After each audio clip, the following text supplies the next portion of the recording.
ప్రజల దేవుని స్తోత్రం. క్రీస్తు దేవుని బిడ్డలారా, ప్రభువైన యేసుక్రీస్తు వారు మరణం జయించి తిరిగి లేచిన తర్వాత తన శిష్యులు కనిపించి ఆయన బలపరిచినట్లుగా దేవుని బిడ్డలారా జ్ఞాపకం చేసుకున్నాం. అందుకనే పునరుద్ధాన మైకంలో మీ అందరికీ కూడా శుభాభివందనాలు తెలియజేస్తున్నాను.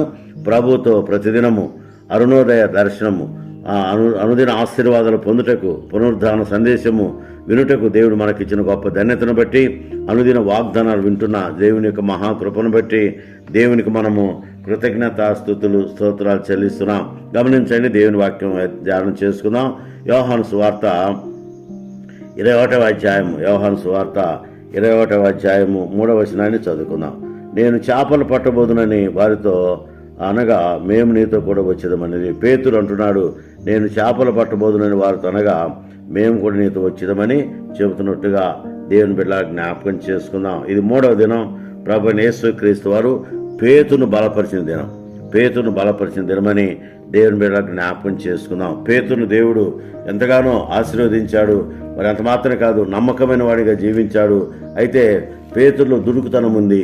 ఆ దుడుకుతనాన్ని బట్టి ప్రభువారు ఆయన్ను చక్కగా సరిచేసినట్లుగా దేవుని బిడ్డలకు జ్ఞాపకం చేసుకుందాం.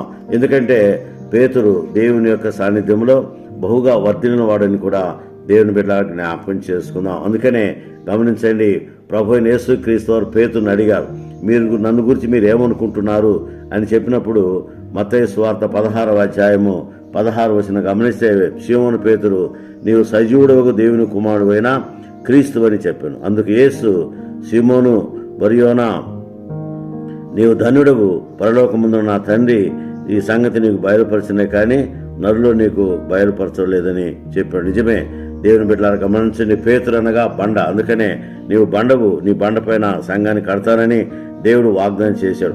పరలోకపు రాజ్యం యొక్క తాళపు చెవులు నీకు ఇచ్చేదనని, భూలోకమందు దేనిని బంధిస్తువో అది పరలోకమందు బంధించబడనని, భూలోకం దేని విప్పుదువో అది పరలోకం విప్పబడని ప్రభు మరి పేతురు చెప్పిన మాటలు మనం జ్ఞాపకం చేసుకుంటే ఎంతగానో పేతురును దేవుడు ఆశీర్వదించినట్లుగా దేవుని బిడ్డలకు జ్ఞాపకం చేసుకుందాం. అలాంటి పేతురు ప్రభు దూరమై లోపల నేను చేపలు పట్టదునగా అందరూ మరి మేము కూడా వచ్చిదామని అందరూ వెళ్ళారు. రాత్రంతా శ్రమపడ్డారు, రాత్రంతా వేదన పడ్డారు, రాత్రంతా బాధపడి ఒక్క చేప కూడా పడలేదు. ప్రభు మరి చూశాడు, గ్రహించాడు, గమనించాడు.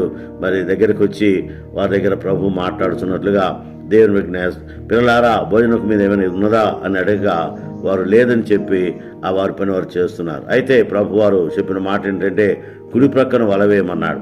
అప్పటి వరకు ఎడమ ప్రక్క వేసినటువంటి శిష్యులు కుడి ప్రక్కన వలవేయగానే అనేక మరి ఆశ్చర్యకార్యక దేవుడు జరిగించినట్లుగా దేవుని బిడ్డ జ్ఞాపకం చేసుకుందాం. కనుక వారు మరి లాగలేని పరిస్థితిలో ఉన్నట్టుగా దేవుని బిడ్డ జ్ఞాపకం చేసుకుందాం. కనుక మరి దేవుడు వారిని ఎంతగానో ఆశీర్వదించాడు, దీవించాడు. దేవుని యొక్క మహాకృపను చూపించినట్టుగా చూస్తున్నాం. పేతురు దోణికి వలను దరికి లాగెను, అది 153 గొప్ప చేపలతో నిండినట్టుగా చూస్తున్నాం. ఈ ఆశ్చర్య కార్యాన్ని ధరించినట్టుగా చూస్తున్నాం.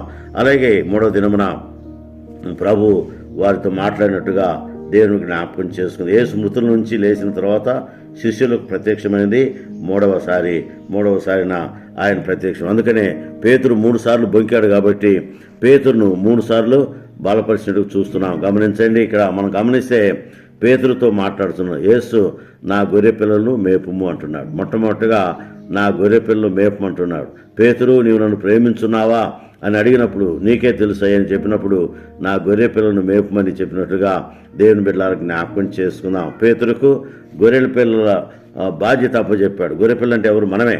కనుక మరి మనుషులను రక్షించుటకు ఒక గొప్ప బాధ్యత అప్పగించినట్టు చూస్తున్నాం. మళ్ళా రెండవ మారు అడిగాడు.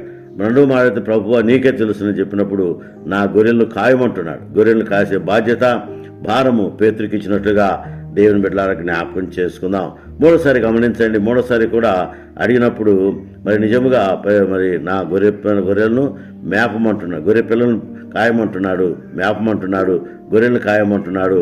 3వసారి తను ప్రత్యక్షపడిన నిజముగా దేవుని యొక్క మహాకృప అక్కడ కనపరిచినట్లుగా దేవునికి గొర్రెలను కాయమంటున్నాడు. చూసారు, గమనించండి, గొర్రె పిల్లలను మేపాలి, గొర్రెలను కాయాలి. 3వది శ్రేష్టమైనటువంటి గొప్ప ధన్యత ఏంటంటే గొర్రెలను కాయమని చెబుతున్నట్లుగా దేవుని బిడ్డలారా జ్ఞాపకం చేసుకుందాం. ఇలాగా పేతురును దేవుడు బలపరిచి 3 సార్లు బొంకినటువంటి పేతురును దేవుడు బలపరిచి ముమ్మారు ఆయన బలపరిచినట్లుగా దేవుని బిడ్డలారా జ్ఞాపకం చేసుకుందాం. ఇలాగా ఈరోజు పేతురును బలపరిచినటువంటి మహాసుదినమని దేవుని బిడ్డలారా జ్ఞాపకం చేసుకుని నిన్ను నన్ను కూడా దేవుడు బలపరచుటకు, బలమైన కార్యాలు జరిగించుటకు దేవుని శక్తిమంతుడు కనుక ఆయన కృప, ఆయన ఆశీర్వాదాలు మనం పొందుట ఎంతైనా మంచిదని ఈ పునరుద్ధాన దిన మహిమలో దేవుని స్తుతించుట, దేవుని గణపరచుట ఎంతైనా గొప్ప కార్యమని దేవుని బిడ్డలారా జ్ఞాపకం చేసుకుని ఆయన సన్నిధిలో మనము ముందుకు సాగునట్లు తండ్రి, కుమార, పరిశుద్ధాత్మ త్రియేక దేవుని నిత్య సహవాసము మనందరికీ తోడైంది గాక. ఆమెన్. May God